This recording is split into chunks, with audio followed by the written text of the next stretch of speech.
Hey guys, today I'm going to show you how to make a drop that sounds like this.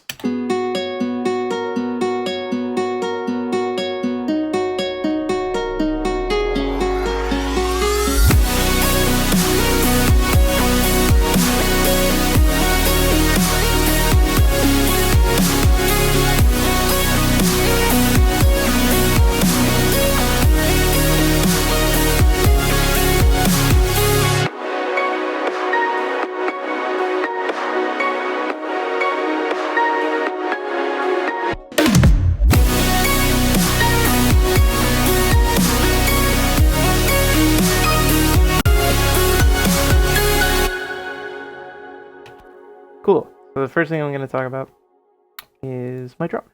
So I have my kick and my snare in a group, so I can easily send the group to my sidechain, which I'll get into in a little bit.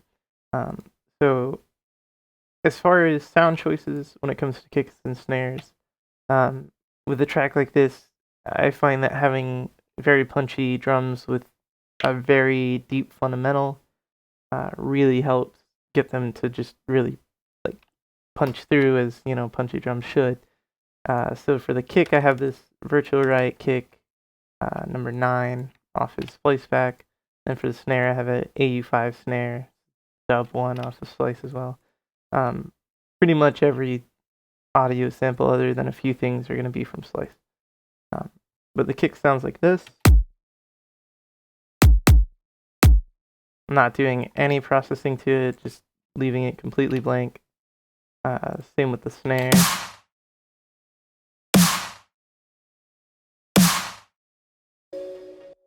Next thing I have going is just this ride. It's a very simple 4 on the floor ride. Then I'll talk about my sidechain here. So I have the sidechain set up to where it's pulling audio from the group of kick and snare, like I said.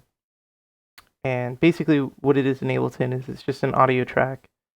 And basically I'm saying that every sound in here, so all of my chord patches, they're all being sent to that sidechain.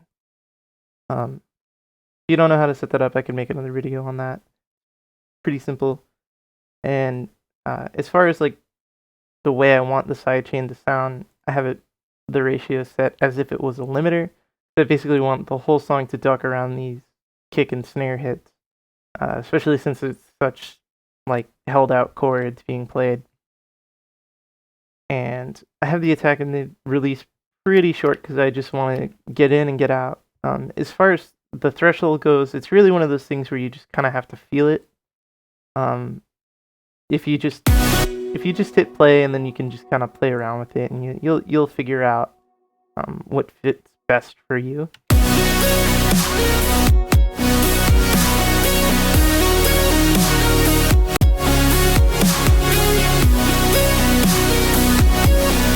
Right there, minus 14.5 feels great. And to demonstrate what my sidechain sounds like alone, it's just all the tracks that aren't kick and snare.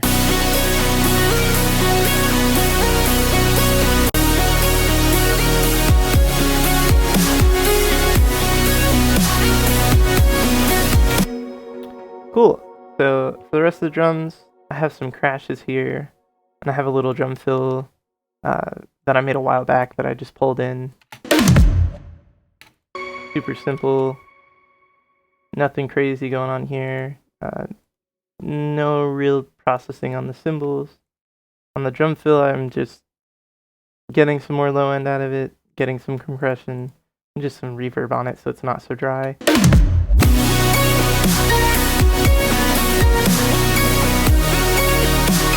Alright, let's move on to the chords.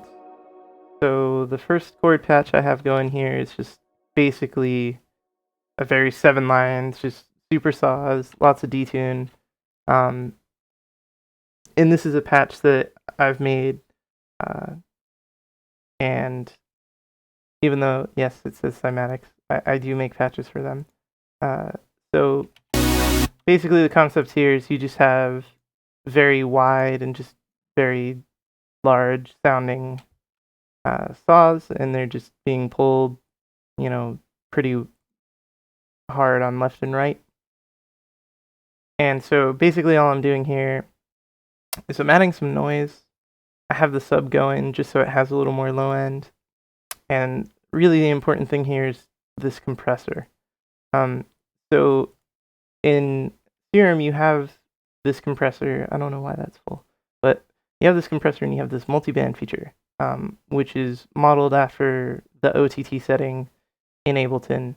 And basically what it allows you to do is it separates your compression into 3 different groups. So you have a high, medium, or middle, and low. And basically you can go in and you can choose the amount of each one individually. So this will really kind of breathe some life into your sounds. You know, if you have a Serum patch and it's feeling kind of dull, throw this on here, play around with it, it'll probably open it up a lot more.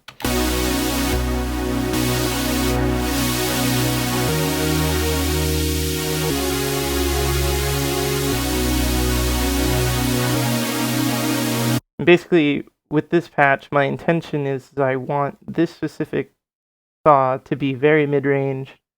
I want that to kind of really be the body of the chords that are being played. And there's not really much else going on. I do have a bit of noise going on here just so you just get a little more air on the top. It's super subtle, like barely hear it. And then there's some reverb, but I don't even have it on, so. And then the next patch I have is some square waves. It's another patch I made.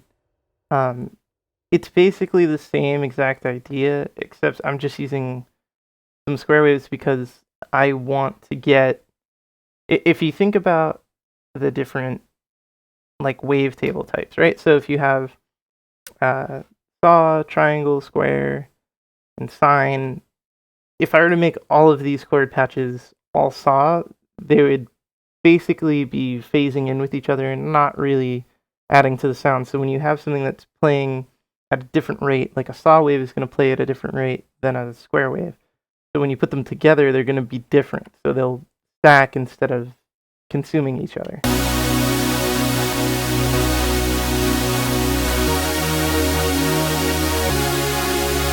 And it's just the same concept again, just, you know, add some noise, detuning, multiband compression, and I'm looking for kind of the same stuff here. I think this one has a little bit of reverb on it as well. And on my third one here, this is a patch I did not make. This is a patch by Echo Soundworks, a really cool patch on their Chain Smoking pack. It's called Dropworthy. And the thing I like about this one is I feel like the high end of it is really nice.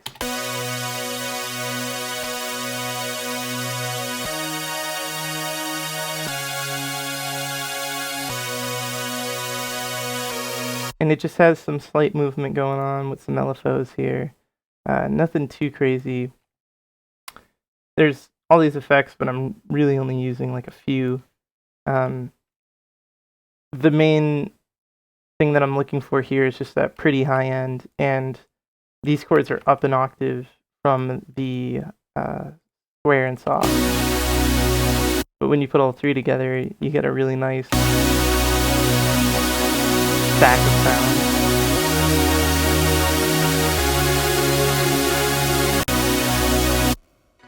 Next patch I have is another patch by Echo Soundworks.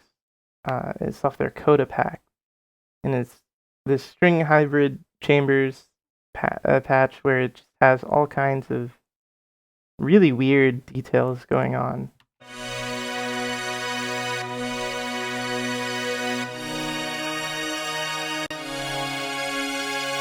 Almost sounds like it has some harmonics in it that are out of tune, and I kind of like that because it kind of reminds me of like a real violin or real strings. Like a real orchestra wouldn't be perfectly in tune. You always get those little inflections that are really nice to hear.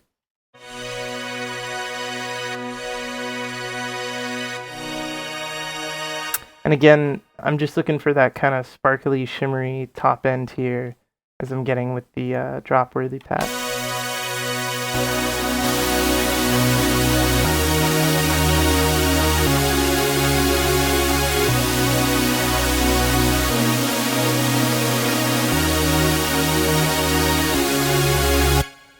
next thing I have going on is this bass patch. It's called the WTF bass. This is a bass patch I made a long time ago. That's just really weird. It has like a weird sound, and basically what I'm looking for here is I'm just looking for something that's going to give it a lot of character. So I have one bass that's just kind of holding down and playing with the chords, and then I have this bass which is really adding character and kind of more flavor to it.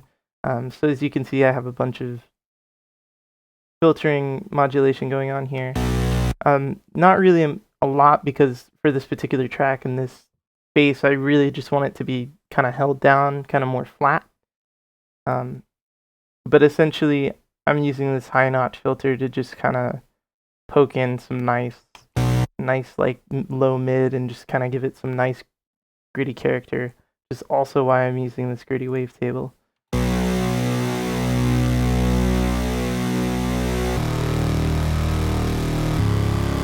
And it's hard to tell, but this little line just has a little bit of movement, so it's just kind of giving a little bit of motion on top to make it not so static.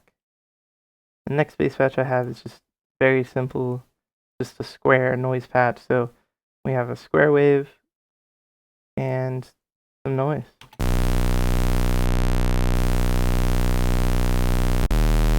And this sounds really gross on its own. It's not a very nice sounding patch, but when you stack it with some saws, it sounds really good together.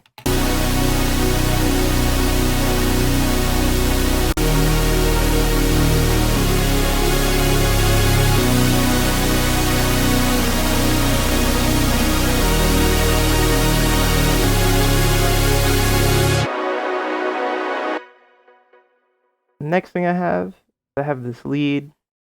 So when I wrote this song, I started with this sample from Splice. And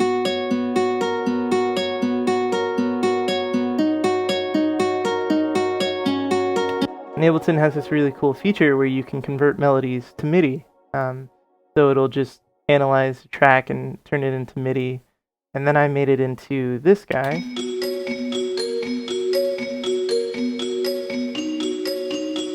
Which is another Serum patch by Echo Soundworks.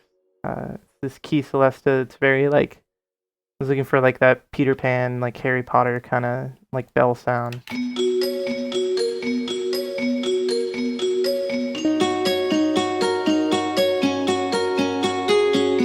So using the same MIDI, I made this patch, which is just super simple, just some detuned saws. But the most important thing that I have going on here is I have mono voicing and legato, and I have it always bending, so it just has a nice smooth move into each note. And then I wanted it to be a little more aggressive, so I just threw the distortion on there all the way up.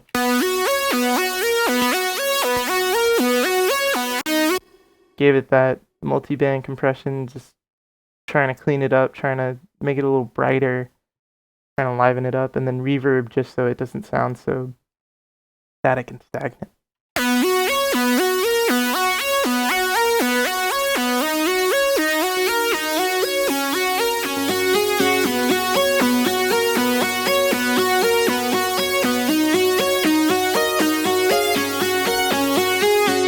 And I have a little bit of a varying melody here, just kind of for fun, just to change it up so it's not the same repeating melody over and over.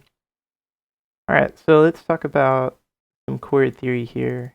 So pretty much when it comes to theory and the chords and the way I like to do chords, I basically view chords as you have your bass notes and then the actual chords or other notes that are being held down, like your voicings, to me determine the tension of the chords. So how far, how close those notes are to each other will change the tension of the chord, because you can play the same bass notes with any melody over top and it'll work just fine. But you can change the tension of that depending on what notes you choose to play together. And so what I mean by that is, if I take this chord and I were to change this note to here, it's going to give you a bit of a different feel.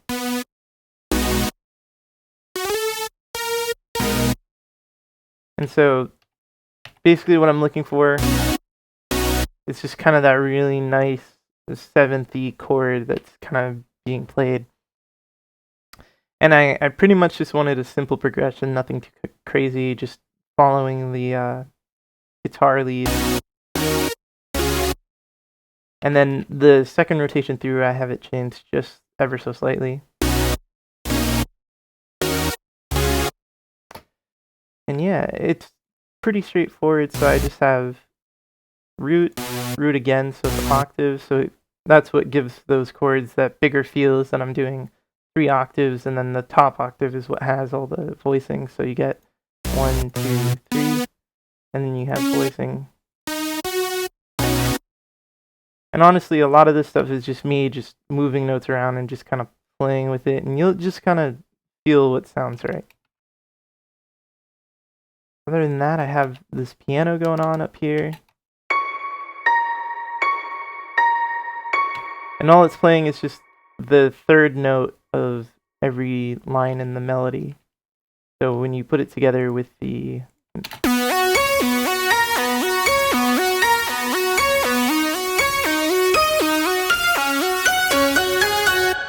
And then I just kept that little piece on the end because I figured that was kind of like a nice little motif to end off on. Other than that, I just have some effects going on. So I have some risers here. First one I have here is just it's a bass drop that I've just gone in and I just reversed it so it goes up instead of down.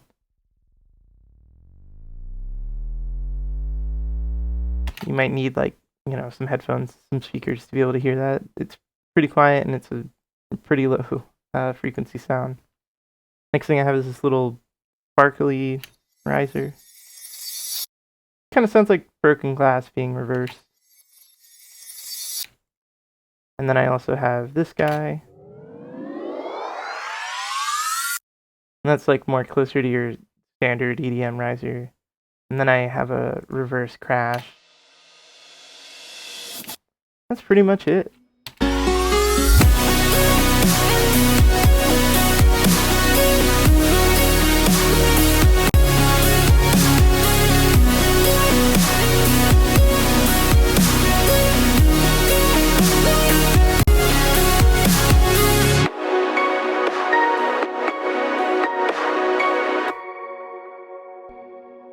Yeah, so let me know if you guys have any questions. Sorry about my CPU dying there a few times. I have a lot of serum patches going on here. I'll have to freeze some tracks. But hope that helps. If you guys have any questions, just let me know.